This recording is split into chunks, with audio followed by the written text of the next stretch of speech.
शिवोहम।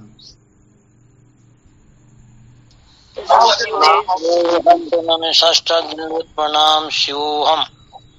शिवोहम को प्रणाम प्रणाम आपको प्रणाम। शिवोहम गुरु जी के चरणों में कोटि कोटि प्रणाम शिवोहम। शिवोहम। गुरुदेव शिवम। हाँ शिवोहम। शिवम चरण कोटि कोटि प्रणाम स्वामी जी आपके श्री चरणों में। शिवोहम। प्रणाम स्वामी जी आपके श्री चरणों में कोटि कोटि प्रणाम। शिवोहम। प्रणाम गुरुदेव शिवोहम। क्या विषय चल रहा था अपना? संसार को बनाए रखकर कभी भी सत्य का साक्षात्कार नहीं किया जा सकता। संसार को बनाए रखकर कभी भी सत्य का साक्षात्कार नहीं किया जा सकता, ये चल रहा था ना? जी गुरुदेव। क्या सुनाया था इसके अंतर्गत कल?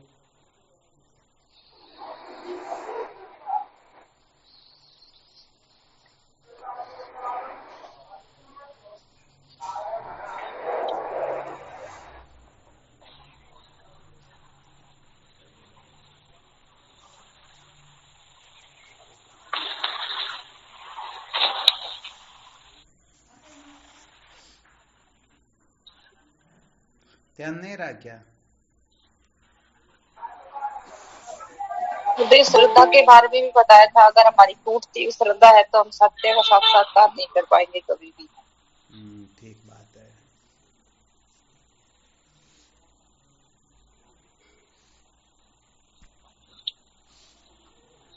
इससे पहले तो अपने को अपनी स्वाभाविक प्रवृत्ति के बारे में देखना चाहिए। हमारी स्वाभाविक प्रवृत्ति जो है संसार की ओर है अथवा परमात्मा की ओर है। क्योंकि जब स्वतः प्रवृत्ति परमात्मा की ओर हो तब फिर श्रद्धा आदि तो आगे की कक्षाएं होगी। पहले अपनी प्रवृत्ति का बहुत तेरे गंभीर से चिंतन मनन कर लेना चाहिए कि सचमुच में हमारी जो प्रवृत्ति है वह स्वतः प्रवृत्ति किस ओर है। सचमुच में हम किसको महत्व दे रहे हैं, किसके पीछे पागल हो रहे हैं, किसको पाना चाहते हैं, किसको बनाए रखना चाहते हैं, किसमें हमारी आसक्ति अमता ममता, किसको हम सब कुछ समझ करके बैठे हुए हैं। ठीक है ना?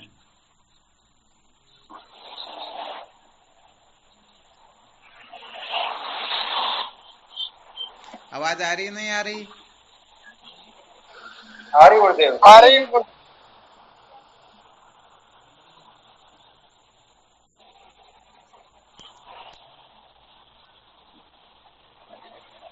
कैसे पता लगेगा कि हमारी स्वतः प्रवृत्ति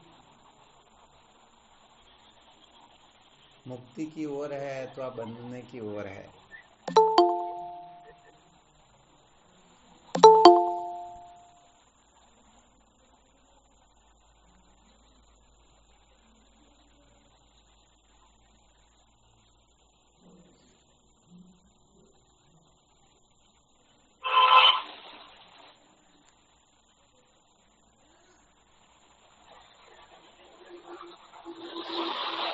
संत और सदगुरु शास्त्र अच्छे लग रहे हैं तो हम परमात्मा की ओर प्रवृत्ति हो रही है।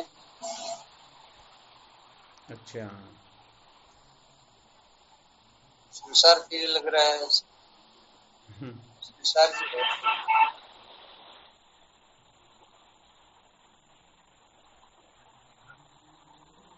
ये बात है ना।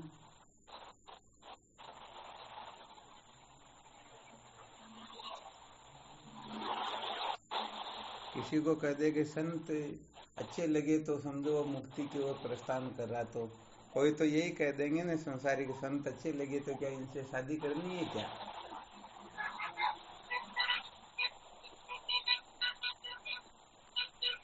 तो अच्छे लगने का मतलब क्या है? अथवा ऐसा समझना चाहिए कि संत भी अच्छे लगते और संसार भी अच्छा लगता है। घंटा आधा घंटा सत्संग सुनना हो तब तक संत अच्छे लगते हैं, बाकी 23 घंटे संसार ही अच्छा लगता है। इसके लिए फिर क्या कहेंगे।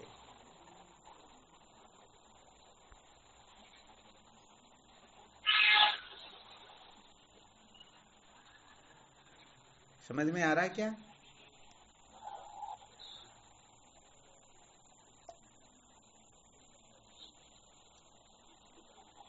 आवाज आ रही नहीं आ रही है? आ रही महाराज जी। जब हम संसार को ज्यादा महत्व दे रहे हैं तो देख लेना भी हमारी पृथ्वी भगवान की ओर नहीं, परमात्मा की ओर नहीं है। और अगर संत और शास्त्र को और गुरुदेव उनको ज्यादा महत्व देते हैं तो पृथ्वी उनकी ओर है।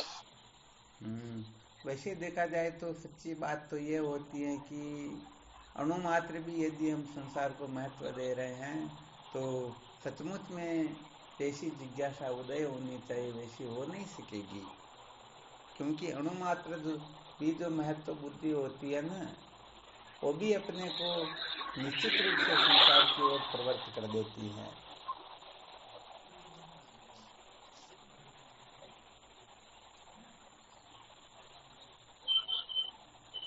बच्चे विचार करके देखो, जैसे जो भी बंधन करने वाली वस्तु है उस वस्तु के बारे में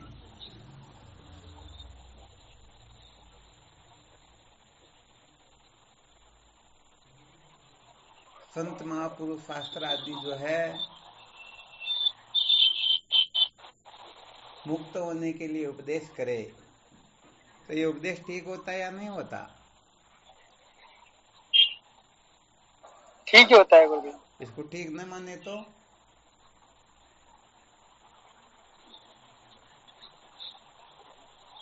ठीक नहीं माने तो फिर हम संसार को महत्व दे रहे हैं, हमारी इच्छा ममता जो संसार में ही संसार को दे रहे हैं ना। तो ये तो पक्का होता है कि सचमुच में बांधने वाली जो वस्तु होती है ना, सर्वाधिक जो बांधने वाली वस्तु होती है धन पुत्र स्त्री, इसमें धन से भी ज्यादा पुत्र और पुत्र से भी ज्यादा बंधन करने वाली वस्तु स्त्री होती है ना। ऐसे ही स्त्रियों के लिए विपरीत क्रम से समझ लेना चाहिए। धन पुत्र पति आदि ये तो बंधन करने वाले होते हैं। अब इनको हम सचमुच में बंधन करने वाले समझेंगे तभी सचमुच में शास्त्रों के रहस्य को ठीक समझ रहे हैं, अथवा विपरीत निश्चय करने से ठीक प्रकाश से समझ रहे हैं।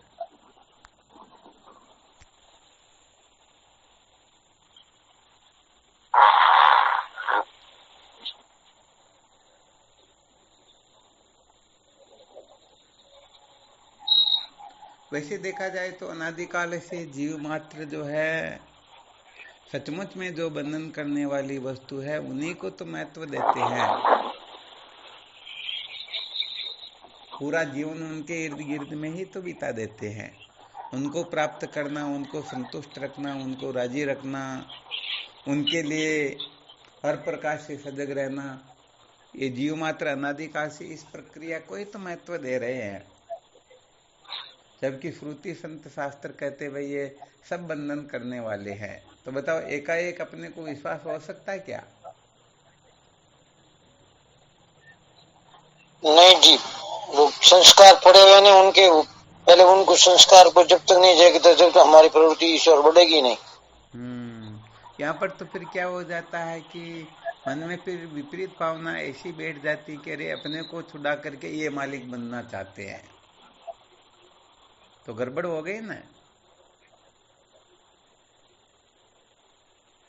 तो ये संसार जो है सचमुच में विचार करके देखा जाए तो बंधन कोई कुछ करता ही नहीं, वास्तव में बंधन की सत्ता होती ही नहीं। परंतु जिनमें हमारी अहमता ममता आसक्ति बहुत ही ज्यादा होती तो वो आसक्ति अहमता ममता ही तो बांधती है। और संत महापुरुष निंदा करते तो आसक्ति अहमता ममता की ही तो करते हैं, क्योंकि यदि हमारी आसक्ति उसी जगह रह जाएगी, अहमता ममता बंदी रह जाएगी, तो फिर हम मुक्त थोड़े हो पाएंगे।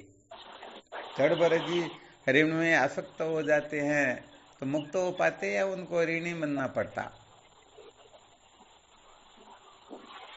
वीडियो करना पड़ा मुझे। तो कुल मिलाकर के थोड़ा संकेत करना चाहते हैं साधकों के लिए।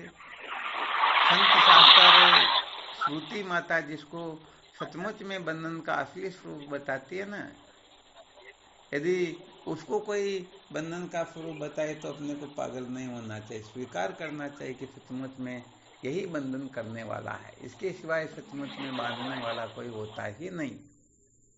परंतु होता ही है न कि जिनमें राग होता है उनके अवगुण नहीं दिखाई देते और जिनसे द्वेष होता है उनके गुण दिखाई नहीं देते हैं। तो श्रुति माता जैसा संकेत करती हैं, उस प्रकार के कथन चिंतन को सुनकर के हम सचमुच में निष्ठा बना ले कि वास्तव में ये बांधने वाले ही हैं, वास्तव में इनसे कभी भी, क्योंकि केवली उपनिषद का मंत्र यही तो संकेत करता है, न कर्मणा न प्रजया न धनेन त्यागे न के अमृतत्व मांसु, कर्म धन भोग, इससे कोई भी अमृतत्व की प्राप्ति कर नहीं सकता है। अब कोई कहते नहीं नहीं इनके बिना काम नहीं चलता, तो गड़बड़ हो गई ना। तो कुल मिलाकर के इनको महत्व देना संसार की ओर जाना होता है और इनको महत्व नहीं देना यही भगवत प्राप्ति की ओर जाना होता है। और वैसे देखा जाए ये भ्रांति ही तो होती है, भ्रांति वसाती तो हम बंधे हुए होते हैं। सचमुच में हम जिनको पिता पुत्र भाई बंधु कुटुंब परिवार वाले समझ करके बैठे, क्या ये सचमुच में हर जन्म में यही मिलते हैं क्या? नहीं मिलते गुरुदेव। परंतु फिर भी हम इतने बंधे जाते हैं जैसे यही परमार्थ हो, इनसे श्रेष्ठ कुछ होता ही नहीं। इसलिए क्या होता है कि अच्छी तरह से इस रहस्य को समझना चाहिए कि सचमुच में बंधन क्या है और सचमुच में बंधन क्या, इस रहस्य को अच्छी तरह से समझ करके फिर बंधन के जितने भी कार्य हैं उन कार्यों से जब तक हम विरक्त नहीं हो जाते हैं, ऊपर नहीं उठ जाते हैं, तब तक सच्ची बात यह है कि हम मुक्ति के लिए जैसा प्रयास होना चाहिए वैसा प्रयास कर नहीं पाएंगे। हाँ, प्रयास तो करेंगे परंतु हम जिसको बंधन समझ रहे उसी से छूटने के लिए करेंगे। तो वैसे इस प्रकार से छूटने के लिए तो बहुत सारे धर्म शास्त्र होते हैं, फिर उनको वेदांत विचार करना आवश्यक थोड़े लगेगा, क्योंकि हम बंधन का स्वरूप यदि इतना ही समझ रहे हैं कि शास्त्र से विरुद्ध क्रिया चेष्टा ही बंधन करती हैं, तो उसे मुक्त होने के लिए हम धर्मशास्त्रों का आश्रय आदि ले लेंगे, परंतु शास्त्र के अनुकूल जो है उसको हम बंधन थोड़े समझेंगे। तो वहां तो हम पूरे जीवन को वहीं लगा देंगे ना।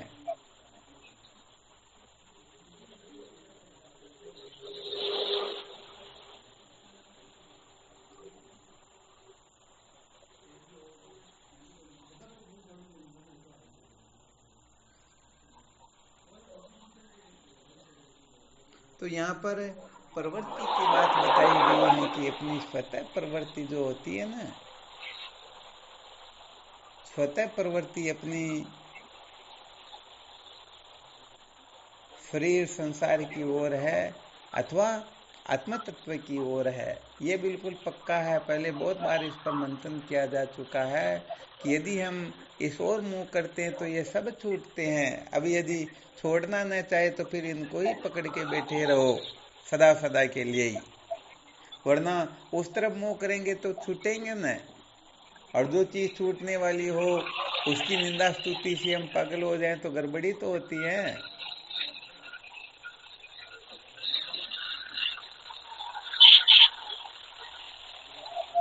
इसलिए जो चीज छूटने वाली है उस चीज को पहले बहुत अच्छी तरह से निश्चय कर लेना चाहिए कि भाई ये चीज छूटने वाली है।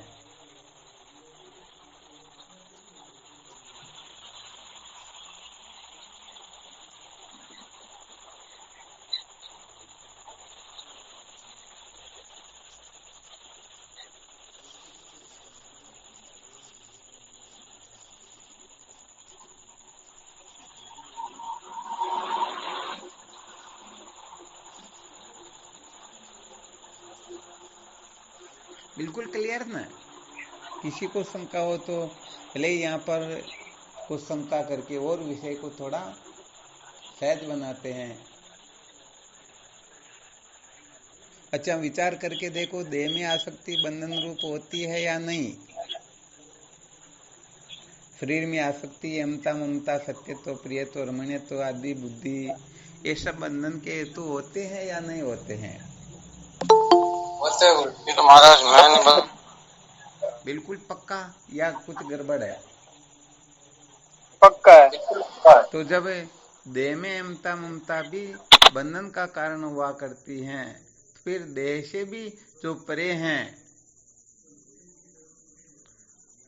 वो संसार के अनात्म पदार्थ क्या बंधन रूप नहीं होते हैं क्या?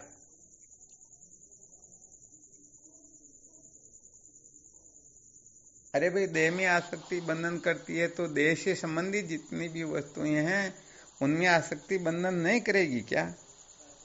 करेगी गुरुजी, करेगी। बिल्कुल करेगी। ये तो बिल्कुल सत्य वचन है।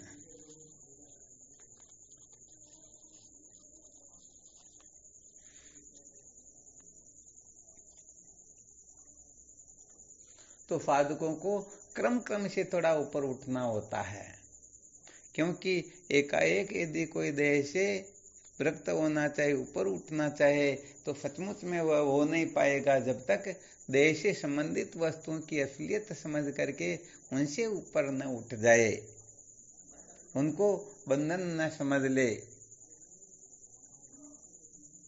उनको यदि हम दुख रूप समझेंगे तो सचमुच में ऊपर उठने की जिज्ञासा को जागृत कर लेंगे, और सुख रूप समझेंगे तो जो जिज्ञासा है उस जिज्ञासा को भी खो देंगे। पक्का होता या नहीं होता? होता है गुरुजी। पक्का होता है।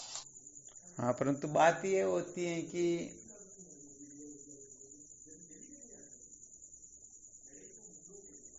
सच्ची जिज्ञासा जब जागृत हो जाती है ना, तभी हम बंधन को बंधन समझ पाते हैं, मुक्ति को मुक्ति समझ पाते हैं। वरना अनात्म पदार्थों में अमत्व ममत्व या सत्यत्व, प्रियत्व और मन्यत्व की बुद्धि जागृत हो जाती है। भाई, हम इस चीज के बिना नहीं रह सकते हैं, इसकी जीवन में आवश्यकता है, तो उनको झूठा थोड़े कह सकते, नकार थोड़े सकते हैं, या नकार देंगे?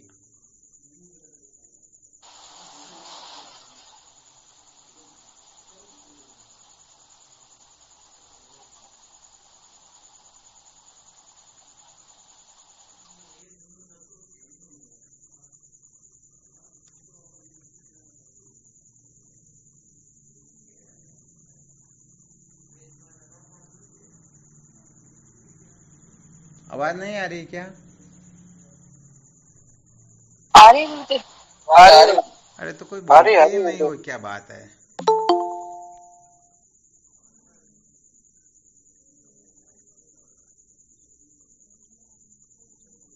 तो यहाँ पर कुल मिलाकर के इतना ही संकेत करना चाहते हैं। अपना जो विषय चल रहा था, सन्मुख वही जीव मोहि जभी, जन्म कोटि अगना सही तभी। जब ये जीव परमात्मा के सम्मुख हो जाता है तो करोड़ों जन्मों के पाप जल करके भस्म हो जाते हैं। तो परमात्मा के सम्मुख होने का इतना ही मतलब होता है कि हम सचमुच में महत्व किसको दे रहे हैं। यहाँ पर यहाँ तक थोड़ा संकेत कर देते हैं, परमात्मा जैसा और कोई है, इतनी अपने भीतर यदि कोई कल्पना बैठी हुई है तो सचमुच में हम अभी तक परमात्मा के सम्मुख हुए ही नहीं। तो जब परमात्मा के जैसा और कोई है, किसी भी वस्तु को समझ लें तो सचमुच में हम परमात्मा के सम्मुख नहीं हुए। फिर संसार के अनात्म पदार्थों के पीछे पागल होकर के सोच ले हम तो परमात्मा के सम्मुख हो गए, तो क्या सच्ची बात हो गई क्या? नहीं हुई। हाँ, नहीं हुई। इसलिए ये सारा का सारा व्यवहार अपने अपने हिसाब से चलता रहता है, परंतु व्यवहार के प्रतीत होते हुए भी भगवान शंकराचार्य जी महाराज अप्रोक्षानुभूति में लिखते हैं, ये प्रपंच जो है, ये सारा का सारा व्यवहार प्रत्यक्ष देखने में आता है। परंतु असद रूपो यथा स्वपन उत्तर क्षणवादत है। जैसे स्वपन जो है जगने के पश्चात रहता है क्या, तो मिथ्या ही हो जाता है। तो ऐसे ही ये जागृत के जितने भी पदार्थ हैं ये दूसरे क्षण में रहते ही नहीं, ये थोड़ी सूक्ष्म बात ज्यादा हो जाती हैं, फिर भी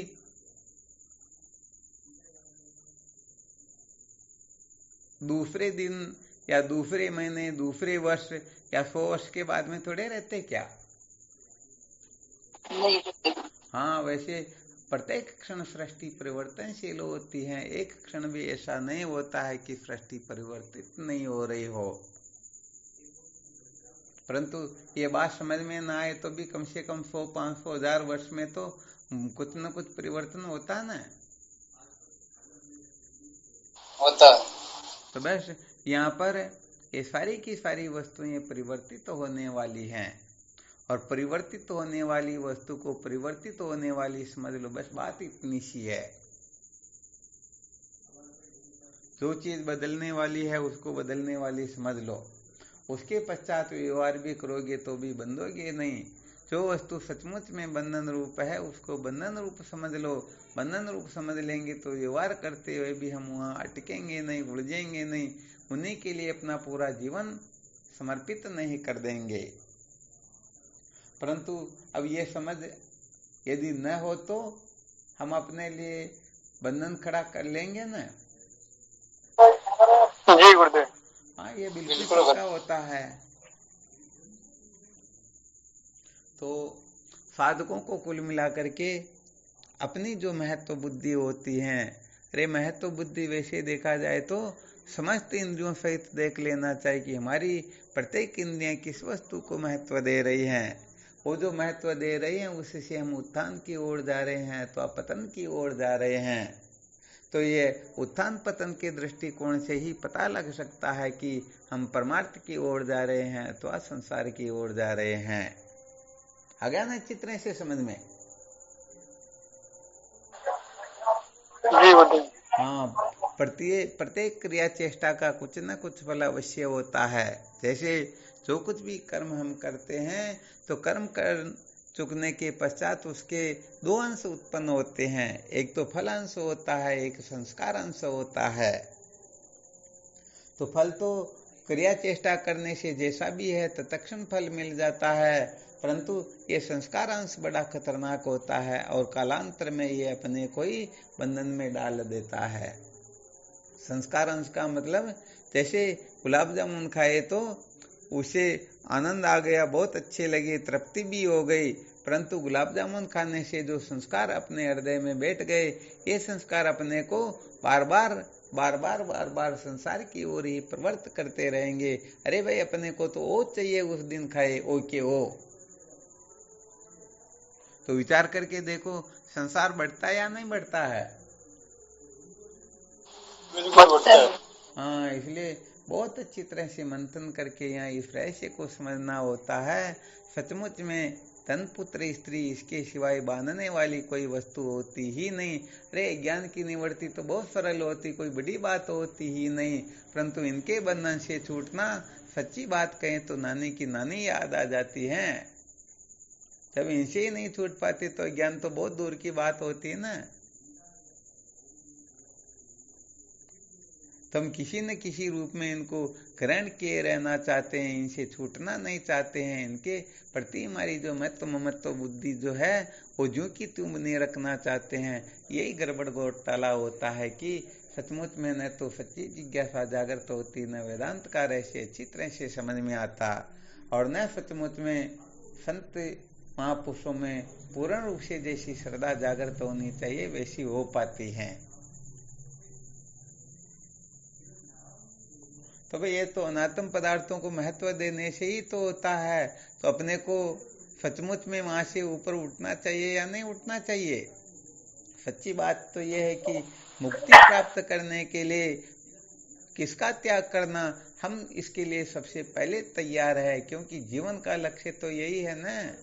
बाकी तो अनादिकाल से अपने को मिलती आ रही, ऐसी कौन सी बड़ी बात है? आ रहा समझ में?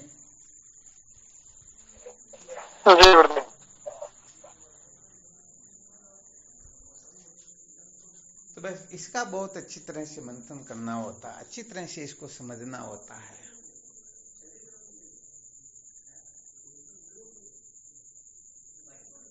तो अपनी बुद्धि में जो गड़बड़ घोटाला होता है बस उसको थोड़ा चेंजिंग करना होता है, उसी में परिवर्तन होता है। और परिवर्तन कहाँ करना?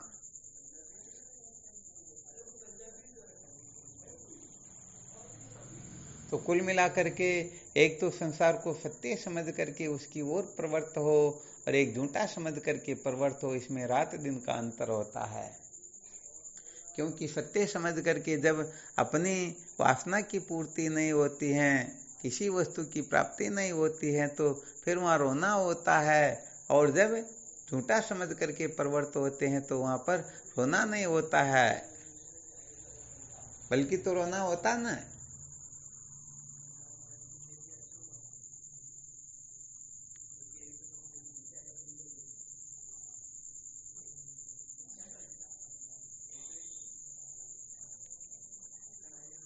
चलो, बहुत अच्छी बात है।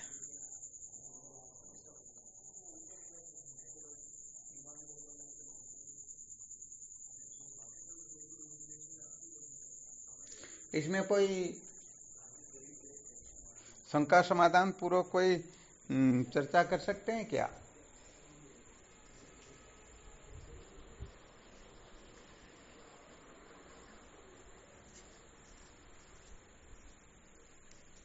कोई बोल नहीं रहे, क्या बात हो रही? आवाज नहीं आ रही या क्या चक्कर है?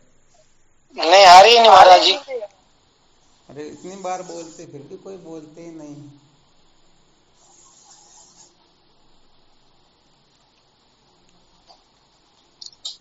बोल बम महाराज परेशानी आओ जो सुन बम जैसी मौत जैसी बोल बम थोड़ी है।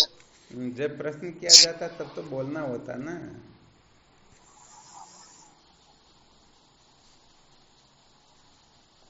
तो यहाँ पर साधकों को और कुछ भी नहीं देखना चाहिए, इसी का सर्वाधिक चिंतन करना चाहिए कि सचमुच में हम सर्वाधिक महत्व किसको देते हैं, हमारे लिए महत्वपूर्ण क्या है, वास्तव में हम किसके बिना नहीं रह सकते हैं, किसकी हमें सर्वाधिक आवश्यकता होती है, किस वस्तु को प्राप्त कर लें फिर भी आवश्यकता नहीं होती है, अर्थात किस वस्तु के खोने से सचमुच में हम सदा सदा के लिए भटक जाएंगे, किस वस्तु को प्राप्त करने पर हम सचमुच में अजर अमर हो सकते हैं। ये सारे के सारे ऐसे फॉर्मूले होते हैं ना, तो साधक को सचमुच में अंतर्मुख बना देते हैं, सचमुच में सच्चा जिज्ञासु बना देते हैं।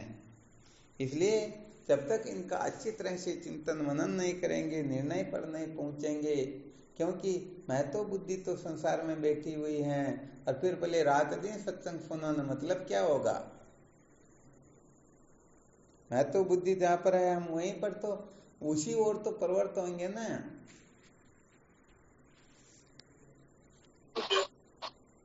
और दूसरी ओर होंगे क्या? जैसे बच्चे स्कूल में जाते हैं तो छुट्टी लगते ही अपने घर पर आते हैं या दूसरे तीसरी जगह चले जाते हैं? घर पे आते हैं। हाँ, तो फिर स्वाभाविक ही ये ऐसी बात बैठी रहेगी कि चलो अपने को सत्संग सुनना है, थोड़ी देर के लिए सुन लेते हैं, परंतु वही संसार की क्रिया चेष्टा क्रियाकलाप, वही संसार की अमता ममता, वही अनात्म प्रपंचों में प्रवृत्त होकर के अपने जीवन को इनके इर्द गिर्द ही पूरा कर देना, इसके सिवाय कुछ होगा क्या? नहीं होगा, कुछ नहीं होगा ना। इसलिए सबसे अधिक महत्वपूर्ण बात यही होती है कि सचमुच में अपनी जो अहमता ममता, अपनी जो महत्व बुद्धि है, हम क्या देखना चाहते हैं, क्या सुनना चाहते हैं, क्या सूंघना चाहते हैं, क्या चखना चाहते हैं, क्या स्पर्श करना चाहते हैं, हमारा मन किस वस्तु को पाने के लिए लालायित रहता है, बुद्धि में किस प्रकार के विचार अधिक उदय होते हैं, हमारी अहमता ममता किस में होती है, सारे के सारे सूत्र एक प्रकार से ब्रह्मास्त्र का काम करेंगे ना। और समझना तो सर्वत्र सब जगह पर ही पड़ेगा, केवल एक जगह पर कोई समझदार बन जाए और दूसरी जगह पर समझदार न रहे तो इधर से कमाएंगे और इधर खर्च कर देंगे, है तो रीते की रीते न, बिना मतलब के बर्बाद कर देंगे।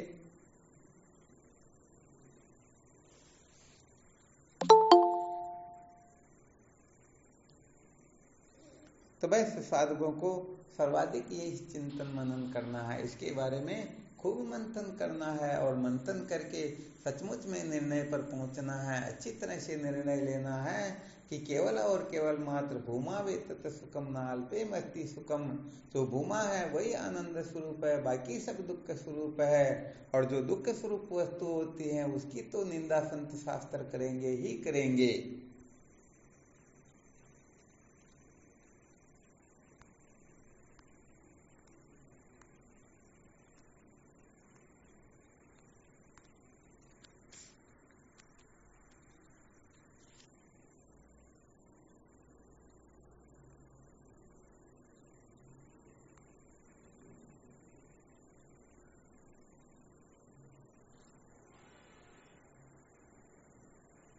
कोई शंका तो नहीं है ना? नहीं। चलो ठीक, फिर करो साधन भजन, और क्या। खूब इसका चिंतन मनन करना, इसका अच्छी तरह से हम निर्णय ले लेंगे, दो पक्ष बना करके कौन सी वस्तु महत्वपूर्ण है, कौन सी वस्तु महत्वपूर्ण नहीं है, अथवा हम किसको महत्व दे रहे हैं, किसका चयन कर रहे हैं, किसके लिए हम सबका त्याग कर सकते हैं, बस वही अपने लिए महत्वपूर्ण वस्तु होती है। और जिस दिन केवल और केवल मात्र ब्रह्म विद्या ही महत्वपूर्ण है, आत्म तत्व के सिवाय कोई महत्वपूर्ण है ही नहीं, समझ लेना सचमुच में हमने ठीक चयन कर लिया, अपना जो चयन है वो सार्थक हो गया, अब कहीं पर गलती है ही नहीं। वरना सच्ची बात यह है कि जैसे कोट का एक बटन गलत लग जाता है तो सारे के सारे बटन गलत ही लगते हैं। तो कुल मिलाकर के हम जिसको महत्व देंगे, हमारी प्रवृत्ति मन से, वाणी से, श्री से उसी वस्तु की ओर होगी, ये बिल्कुल खरी बात समझ लेना चाहिए।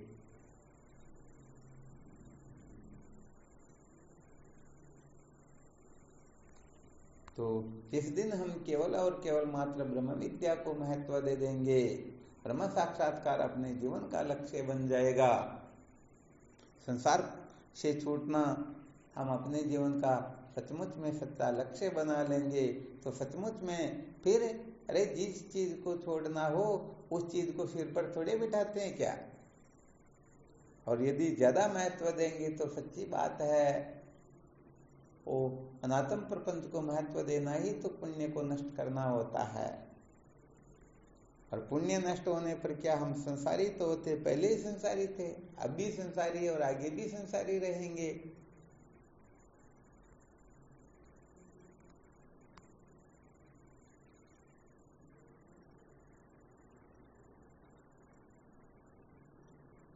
चलो ठीक, फिर करो साधन भजन, है ना। शिवोहम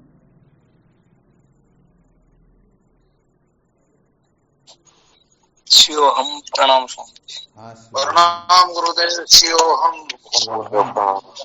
श्री सतगुरुदेव स्वामी जी को कोटि कोटि प्रणाम। शिवोहम गुरुदेव। शिवोहम। हाँ, शिवोहम।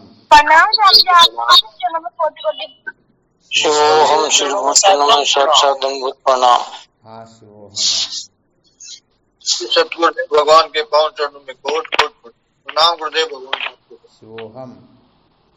शिवम गुरुदेव। शिवम। स्वामी जी चरणों में साष्टांग दंडवत प्रणाम। शिवोहम।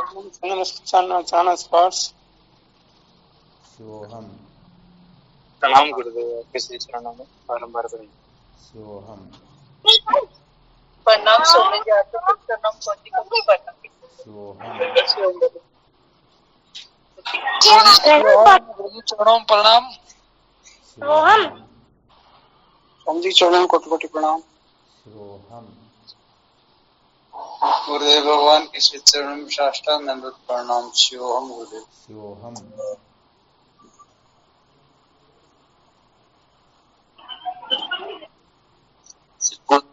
गुरुदेव। शिवोहम। दादा प्रणाम गुरुदेव। शिवोहम। शिवोहम।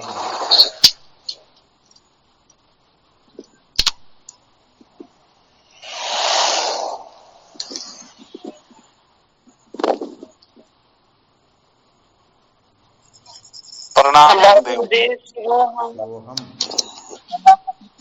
कोटि कोटि प्रणाम आप शिवोहम। शिवोहम।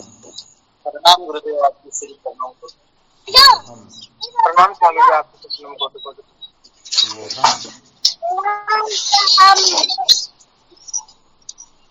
प्रणाम स्वामी जी आपके श्री चरण में कोटि कोटि प्रणाम। शिवोहम।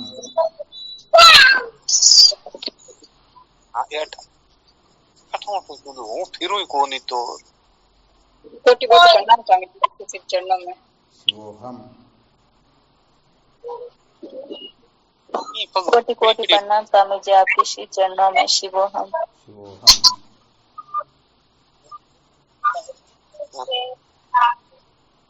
नहीं अब वो है नहीं वो ठीक, शिवोहम।